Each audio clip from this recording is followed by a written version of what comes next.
आज अपन बात करने वाले हैं प्लांट फिजियोलॉजी का। एक बड़ा इंपॉर्टेंट टॉपिक है जो ऑलमोस्ट सभी एग्जाम्स में आपको देखने को मिलेगा। वो थोड़ा आपको लगता है लोगों को सभी को कि थोड़ा हार्ड है, बट अपन ट्राई करेंगे कि इसको बिल्कुल सिंपल करके आसानी से समझने लायक तरीके से मैं आपको इसको एक्सप्लेन कर पाऊंगा। टॉपिक का नाम आपको दिख रहा होगा बोर्ड पे कि प्लांट जल संबंध जो है, यानी कि पादप का वाटर के साथ जो रिलेशनशिप है उसकी अपन बात करने वाले हैं। इसमें होता क्या है, जो पौधा है वो जल का अवशोषण कर रहा है।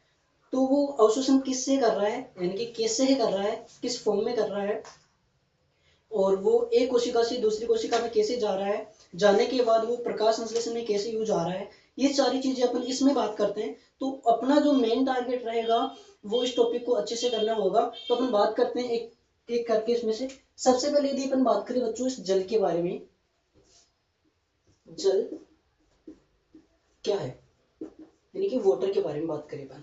ये आपको जो वीडियो है ये बाइलिंगुअल मिलेगा, इंग्लिश में भी। जो बच्चा यदि इंग्लिश का है, जो स्टूडेंट इंग्लिश का है वो भी इसको अच्छे से समझ पाएगा, और हिंदी का है वो भी अच्छे से समझ पाएगा, कोई भी प्रॉब्लम नहीं होगी। तो अपन बात करें जल के बारे में, तो जल के कुछ पॉइंट्स बात करेंगे इसमें जो अपने काम के है।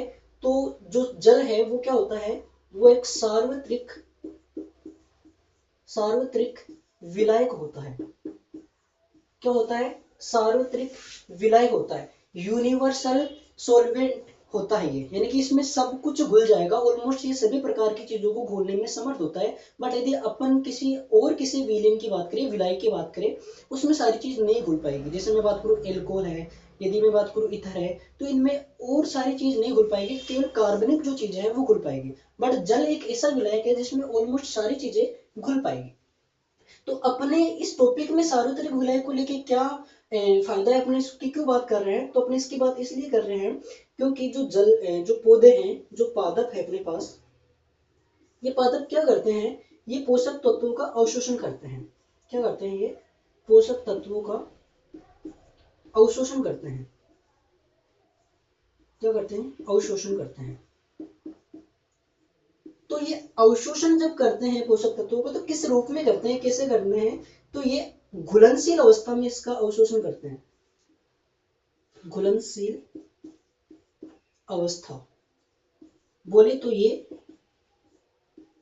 एक सॉल्यूशन के फॉर्म में एब्जॉर्प्शन करते हैं प्लांट न्यूट्रिएंट्स जो होते हैं प्लांट के लिए एसेंशियल उनका।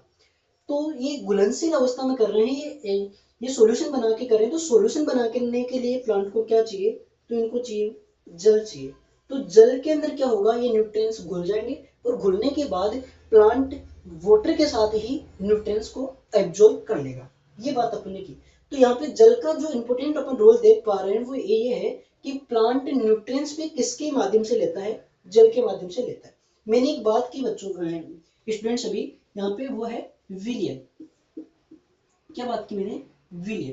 तो ये विलियन क्या है बोले तो सॉल्यूशन होता क्या है, ये सॉल्यूशन क्या होता है, तो सॉल्यूशन मिक्सचर होता है। किस चीज का मिक्सचर होता है, दो चीजों का मिक्सचर होता है, जिसमें एक तो होता है क्या, विलायक, एक तो क्या होता है विलायक, और दूसरा क्या होता है विलेय। विलायक को अपन बोलते हैं सोलवेंट, और इसको क्या बोलते हैं अपन, सोल्यूट। ये दो चीज है, यानी कि it is the mixture of solvent and solute. विलायक और विलेय का मिक्सचर है। इसको अपन यदि डेली लाइफ के अकॉर्डिंग समझे कि विलेन क्या है, तो विलेन में अपन जैसे बात करें चाशनी, तो चाशनी में एक तो अपने पास क्या होगा, पानी होगा। जो पानी है, जो जल है, वो तो विलायक हो जाएगा, और जिसमें अपन ने चीनी घोली है वो चीनी क्या हो जाएगी, विलेय हो जाएगी। तो ये दोनों चीज अपन को ध्यान रखने, क्योंकि ये टॉपिक में अपने आगे काम आने वाला है। ठीक ठीक है। अपन आगे बात करें अब इस टॉपिक को आगे बढ़ाते हुए कि अपन प्लांट के अंदर क्या क्या टर्म है जो अपने काम आती है प्लांट वाटर रिलेशनशिप में। तो अपन विसरण की बात करेंगे, प्रासरण की बात करेंगे, विसरण दाब न्यूनता जो आपने नाम सुना होगा डीपीडी करके, उसकी अपन बात करेंगे। इसके साथ में अपन बात करेंगे जो इम्बाइबेशन होता है प्लांट्स के अंदर, अंत्य शोषण जिसको अपन बोलते हैं, अंत्य शोषण जिसको बोलते हैं। अपन इन टॉपिक्स की यहाँ पे बात करने वाले। तो अपन स्टार्ट करते हैं पहला टॉपिक विसरण को लेकर। अपना टॉपिक क्या है, पहला विसरण है। आपने विसरण का नाम सुना होगा शायद पहले, कि विसरण एक प्रोसेस होती है जिसमें कोई पदार्थ अपनी सांद्रता अधिक जहां होती है वहां से कम की तरफ चला जाएगा। अपन उसी को आज पूरा यहाँ पे एक्सप्लेन करने वाले हैं। तो अपना जो पहला टॉपिक है वो क्या है, इसमें विसरण। इसको इंग्लिश में बोलते हैं डिफ्यूजन। क्या बोलते हैं? डिफ्यूजन। तो बात करें विसरण को अपन सिंपली समझने की कोशिश करें, अपने एक छोटा सा एग्जांपल देता हूं मैं कि अपन ईथर का यूज सब करते हैं, बोले तो परफ्यूम का यूज अपन सब करते हैं। तो परफ्यूम की बोतल को अपन जहां ओपन करते हैं, जैसे कि ये पूरा एक रूम है अपने पास, रूम के किसी एक कोने में ले जाके मैंने परफ्यूम की बोतल को ओपन किया। अपन कुछ टाइम बाद में क्या देखते हैं कि वो परफ्यूम की जो फ्रेग्रेंस है वो पूरे रूम में, जो खुशबू है वो पूरे रूम में फैल जाएगी। ये कैसे हुआ? पहले तो जहां अपने ओपन की थी वहीं थी उसकी फ्रेग्रेंस, और सम टाइम आफ्टर अपन देखते हैं, कुछ टाइम बाद में अपन देखते हैं तो पूरे रूम में फैल जाती है। ऐसा क्यों होता है? इसका रीजन ये है, यही प्रोसेस क्या है, विसरण है। इसका रीजन क्या है कि पहले अपने पास जो परफ्यूम के पार्टिकल्स थे उनकी जो कंसंट्रेशन थी, उसकी जो सांद्रता थी वो एक पर्टिकुलर एरिया में थी। अब क्या हुआ, उस पर्टिकुलर एरिया से धीरे धीरे वो जो है, यानी कि वहां पे उसकी सांद्रता ज्यादा थी, उससे वो धीरे धीरे पूरे रूम में फैल जाएगी जहां उसकी सांद्रता नहीं थी, यानी कि कम थी। तो अपनी अधिक सांद्रता से वो अणु किधर जा रहा है? उधर जा रहा है जिधर उसकी सांद्रता कम है। इसी प्रोसेस को अपन क्या बोलते हैं अपने डेली लाइफ में? प्राशन। और यही प्राशन की प्रोसेस कई जगह प्लांट में कुछ ऐसी क्रिया होती है, वहां पे काम आती है, इसलिए अपन इसको यहाँ पे पढ़ रहे हैं। तो विसरण का मेन क्या होता है? किसी पदार्थ का, किसका? किसी पदार्थ के अणु, अपने पास क्या है, अणु होगा या कोई परमाणु होगा। क्या होगा? परमाणु होगा। किसी पदार्थ का अपने पास अणु है या परमाणु है, इसकी दो कंडीशन होगी, या तो उसकी सांद्रता कैसी होगी, अधिक सांद्रता होगी, या उसकी सांद्रता क्या होगी, कम सांद्रता होगी। तो ये अपन को सबको पता है कि जो चीज जहां अधिक होगी वहां से उधर जाना पसंद करेगी जहां पे कम होगी। जैसे अपन डेली लाइफ में बात करें कंपटीशन की, कि जहां कंपटीशन कम है अपन उधर जाएंगे, जिधर ज्यादा है उधर थोड़ी ना जाएंगे। तो वही सेम कॉन्सेप्ट यहाँ पे लागू होता है कि यहाँ पे उस अणु की सांद्रता क्या है, ज्यादा। तो ये अणु क्या करेगा, इधर कम है सांद्रता तो इधर से इधर चले जाएगा, ये ठीक। तो अणु का या परमाणु का अपनी अधिक सांद्रता से उधर जाना जिधर सांद्रता कम है, इसी प्रोसेस को मैं क्या बोल देता हूँ, डिफ्यूजन बोल देता हूँ, प्राशन बोल देता हूँ। उम्मीद करता हूँ ये समझ में आया होगा। इसको एक और एग्जांपल से मैं आपको समझाता हूँ। फॉर एग्जांपल अपन बात करें, मेरे पास में पानी का कोई बीकर भरा पड़ा है, ठीक है। मेरे पास में क्या है, पानी का एक बीकर भरा हुआ पड़ा है, ठीक है। ये एग्जांपल मैं वो दे रहा हूँ जो एनसीईआरटी में दे रखा है, तो आपको समझने में भी आसानी रहेगी। इस पानी के बीकर में मैं क्या डाल देता हूँ, नीला थोथा, आपने नाम सुना होगा, नीला थोथा, जो कि नीले रंग का होता है, इसलिए इसका नाम ही नीला थोथा पड़ गया। इसको अपन बोलते हैं क्या, कॉपर सल्फेट, CuSO4.5H2 इसका जो फॉर्मूला है वो होता है। तो कॉपर सल्फेट या नीले थोथे को मैंने क्या किया, इस बोतल में यहाँ डाल दिया, इस कोने पे। अपने पास मार्कर भी है नीला कलर का, तो अपने को समझने में प्रॉब्लम नहीं आएगी। तो मैंने यहाँ पे इसको ऐड कर दिया, ठीक है। अब मैं क्या करूंगा, कुछ टाइम बाद जब देखूंगा तो मेरे को दिखेगा कि ये पूरे की पूरे जो पानी है ये नीले कलर का हो जाएगा। कुछ टाइम बाद में अपन क्या देखेंगे, मैं यहाँ पे बना देता हूँ दूसरा, आफ्टर सम टाइम, ये दूसरा है। कुछ टाइम बाद में इस बीकर को अपन देखते हैं तो अपन को क्या दिखेगा, ठीक है। ये मैंने क्या किया, यहाँ पे पानी का दूसरा बीकर बना लिया, ठीक है। तो इसमें मैंने क्या देखा कि आफ्टर सम टाइम में देखूंगा तो इस पूरे पानी के अंदर क्या हो जाएगा, पूरा पानी का कलर कैसा हो जाएगा, नीला हो जाएगा। तो इसका रीजन क्या है कि यहाँ पे इसकी सांद्रता पहले ज्यादा थी और पूरे पार्टी इसमें पूरे में इसकी सांद्रता कम थी। तो ये यहाँ से किधर चला गया, इस साइड में चला गया। देखिए मैंने क्या बात की, अधिक सांद्रता से किधर जा रहे हैं, कम सांद्रता की तरफ। तो अधिक सांद्रता से किधर चला गया, कम सांद्रता में। और एक टाइम ऐसे आएगा कि पूरे के पूरे सॉल्यूशन जो अपने पास पूरा जो पानी पड़ा था उसके अंदर इससे कॉपर सल्फेट की सांद्रता इक्वल हो जाएगी। आपको कोई पूछे कि कोई प्रासरण की जो क्रिया है या विसरण की जो क्रिया है वो कब तक चलेगी, तो आपको आंसर क्या देना है कि जब तक चलेगी जब तक कि पूरे विलयन की या पूरे की पूरे जो माध्यम है उसमें उसकी कंसंट्रेशन सेम ना हो जाए, बराबर ना हो जाए। तो ये कब तक चलेगा, तो जब जहां इतने मॉलिक्यूल यानी कि यहाँ जो मॉलिक्यूल है वो जब तक एक यानी कि गति करेंगे, जब तक कि पूरे विलियन में वो बराबर मात्रा में ना बढ़ जाए। तो यहाँ पे पूरे विलियन में क्या होगी, बराबर मात्रा में बढ़ चुके हैं, तो यही क्रिया क्या कहलाती है, विसरण कहलाती है। इतना आपको समझ में आया होगा, ठीक है। अब अपन बात करें कि विसरण होता कैसे है, ये तो हो गया, बट विसरण कैसे किया जा रहा है, अणु कैसे जा रहे हैं। तो अपन को पता है कि अपन डेली लाइफ में देखते हैं कि कोई भी चीज स्थिर नहीं होती, कोई यानी कि हर एक चीज गति करती रहती है। तो ये गति करने का जो रीजन है, तो हर एक पार्टिकल, हर एक अणु अपने खुद के पास में गतिज ऊर्जा रखता है। क्या रखता है, गतिज ऊर्जा। तो इस अणु के पास में क्या है, इस अणु के पास में है खुद की गतिज ऊर्जा। गतिज ऊर्जा क्या है इसके पास में, गतिज ऊर्जा। इसको बोलते हैं काइनेटिक एनर्जी। इसके पास खुद की क्या है, काइनेटिक एनर्जी होती है, और काइनेटिक एनर्जी की वजह से हर एक पार्टिकल गति करता है। तो अब यहाँ पे इसकी गतिज ऊर्जा थी, तो ये इस गतिज ऊर्जा की वजह से पूरे सॉल्यूशन में क्या हो गया, फैल गया। तो आपको कोई पूछे कि ये अणु कैसे फैल रहे हैं, क्यों फैल रहे हैं, तो उसका रीजन क्या है, गतिज ऊर्जा की वजह से। अब ये गतिज ऊर्जा किसकी ज्यादा होगी और किसकी कम होगी, उसके अकॉर्डिंग होता है क्या, अपना विसरण। जैसे मैं बात करूं, जो विसरण की प्रवृत्ति है, क्या है, जो विसरण की प्रवृत्ति है, यहाँ से क्वेश्चन में आता है कि किस में ज्यादा होगी किस में कम होगी। तो ये गैस, जो गैस चीज होती है, गैसियस चीज होती है, उसमें ज्यादा होगी। इसकी तुलना में जो द्रव होता है उसमें कम होगी, और जो ठोस चीज होती है उसमें बिल्कुल कम होती है। ऐसा क्यों हुआ, क्योंकि अपन को पता है कि गैसीय जो फॉर्म होती है उनमें अणुओं के बीच में, जो पार्टिकल्स के बीच में, उनमें स्पेस क्या होता है, ज्यादा होता है, इसलिए वो एक दूसरे में फ्री होते हैं, और फ्री होते हैं तो उनकी गतिज ऊर्जा क्या होगी, ज्यादा होगी। अब जब गैस से कोई चीज द्रव बनती है तो उसमें कंप्रेशन होगा, ठीक है, जिसको अपन संघनन बोलते हैं। जैसे भाप है, उसका आपने संघनन करवाया तो क्या बना, द्रव बना। अब भाप का जब संघनन होगा तो उसका क्या होगा, जो पार्टिकल वो पास पास आएंगे, और पास पास आएंगे तो एक दूसरे के चिपकेंगे, और चिपकेंगे तो उसकी गतिज ऊर्जा क्या होगी, इसकी तुलना में थोड़ी कम हो जाएगी, तो इसका विसरण भी कम होगा। और ठोस, वो पार्टिकल और ज्यादा क्लोज आ जाएंगे, और क्लोज आ जाएंगे तो कौन सी फॉर्म बन जाएगी, ठोस बन जाएगी, यानी कि गतिज ऊर्जा बिल्कुल कम, तो इसका क्या हो जाएगा, विसरण भी बिल्कुल कम। तो ये गैस, द्रव और ठोस, ये आपको एग्जाम में क्वेश्चन भी पूछा जाता है कि बताओ कि निम्न में से विसरण की प्रवृत्ति को लेकर किस में ज्यादा होगी किस में कम होगी। गैसीय फॉर्म में ज्यादा होगी, द्रव में उससे कम होगी, और जो ठोस है उसमें उससे भी कम होगी। और आपने पदार्थ की 3 अवस्था भी पढ़ी है, तो इस अकॉर्डिंग क्वेश्चन भी बन जाता है। और अपन बात करें आगे, तो ये विसरण करवाने के लिए कोई ना कोई तो दाब लग रहा है अणु के अंदर, यानी कि जो गतिज है, गति कब आएगी, जब कोई प्रेशर देगा उस पर, तो प्रेशर देगा तो गति आएगी। तो विसरण करवाने के लिए अणु पे जो दाब लगता है उसको बोला जाता है विसरण दाब। इसको मैं मिटा देता हूं ताकि अपन इसको आराम से समझ पाएंगे। एक एग्जांपल भी आपको मैं यहाँ पे समझा पाऊंगा। ये क्या था, अपना विसरण था। इसी में अपन बात कर लेते हैं, विसरण का ही टॉपिक है जिसको अपन बोलते हैं विसरण दाब। इंग्लिश में बोलते हैं डिफ्यूजन प्रेशर,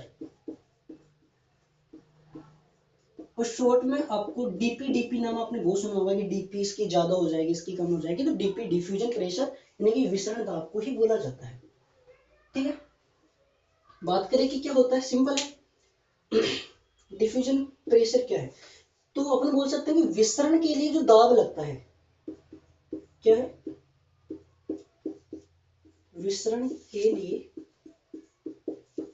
लगा दाब। विसरण करवाने के लिए जो अणु के ऊपर जो दाब लग रहा है उसको क्या बोलते हैं, विसरण दाब अपन बोल देते हैं। अब विसरण दाब को अपन कैसे समझे, अब अपन को यहां समझना है कि किसकी विसरण दाब ज्यादा होगा और किसका विसरण दाब कम होगा, किसमें विसरण ज्यादा होता है किसमें विसरण कम होता है। फॉर एग्जाम्पल, आपको एक अच्छा सा एग्जाम्पल दे रहा हूं जो आपको समझ में आएगा। फॉर एग्जाम्पल, क्योंकि बायो पूरी बेस्ड किस पे, एग्जाम्पल्स के ऊपर, तो यहाँ पे मैं 2 स्लाइड बना देता हूँ। आपने पार्क में देखे होंगे कि बच्चे जो घिसलन पट्टी वाली जो खेलते हैं, वैसा मैं एक एग्जाम्पल लेने वाला। एक स्लाइड मैंने ये बना दी और दूसरी स्लाइड मैंने ये बना दी। इस स्लाइड पे मैंने क्या रखा और इस स्लाइड पे मैंने क्या रखा, यानी कि दोनों पे मैंने कुछ कुछ बूंद रखी। ये जो बूंद है इसको आप मान लो ये शहद की बूंद है, क्या है, शहद है, या आप मान लो इसको चाशनी है। चाशनी कब बनती है, जब अपने पहले एग्जाम्पल दिया था कि विले प्लस विलायक, यानी कि पानी में जब चीनी घोलते हो तो चाशनी। तो मैं बोल सकता हूँ कि ये एक विलियन है, चाशनी किसी न किसी चीज का विलयन है, तो यहाँ पे मैंने क्या रख दिया, विलयन। सेकेंड यदि मैं बात करूं तो यहाँ पे मैंने रख दिया शुद्ध विलायक। शुद्ध विलायक आपको समझ में नहीं आ रहा हो तो आप समझ लो कि जल की बूंद मैंने यहाँ पे रख दी। अब मेरे को आप खुद बताओ कि इसमें से पहले नीचे कौन जाएगा, ठीक है।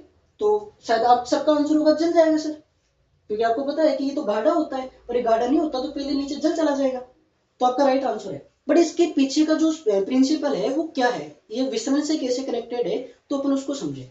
तो यहाँ देखना, जब मैंने बात की कि मैंने चाशनी को जब नीचे रखा यानी कि इस पे रखा और पानी को रखा तो पानी नीचे चला गया, चाशनी नीचे पे। तो अभी मैंने बताया कि इसके जाने के पीछे काइनेटिक एनर्जी काम कर रही थी। तो यहाँ पे क्या हुआ, पानी की बूंद में जो पानी के पार्टिकल थे उसको चीनी ने बांध लिया, तो उसकी काइनेटिक एनर्जी कम हो गई, यानी कि उस पर विसरण दाब नहीं लगेगा, कम लगेगा। बट यहाँ पे पानी जो है शुद्ध विलायक जो मैंने लिखा है, पानी उसको बांधने के लिए कोई है ही नहीं, तो उसकी काइनेटिक एनर्जी क्या रहेगी, ज्यादा रहेगी। इसका मीन्स वो जल्दी से कहाँ चला जाएगा, नीचे चला जाएगा, ठीक है। तो यहाँ मैं बात करूं कि इसका जो डीपी है, यानी कि इसको बांधने वाला कौन है, पानी के पार्टिकल को बांधने वाला कौन है, विलेय का यानी कि चीनी का पार्टिकल। तो इस पे धक्का कम लगेगा, वो धक्का कम लगेगा यानी कि डीपी इसका क्या हो गया, कम हो गया, क्योंकि इस पे प्रेशर अब नहीं रखेगा। जबकि यहाँ पे जो डीपी है वो क्या हो गया, ज्यादा हो गया। यदि आपको ये चीज समझ में आ गई तो समझ लेना आपका इक्वेशन बिल्कुल राइट हो गया। ऐसा ही क्वेश्चन सेम एग्जाम में पूछा जाता है कि बताओ कि निम्न में से किसका विसरण दाब ज्यादा होगा, किसका विसरण दाब कम होगा। ऑप्शन दो आते हैं। पहला ऑप्शन आपको देखा गया कि शुद्ध विलायक का विसरण दाब सबसे ज्यादा होता है और विलयन का विसरण दाब क्या होता है, कम होता है। तो वैसे इसमें अपन लाइन लिखना चाहिए तो लिख सकते हैं कि शुद्ध विलायक का विसरण दाब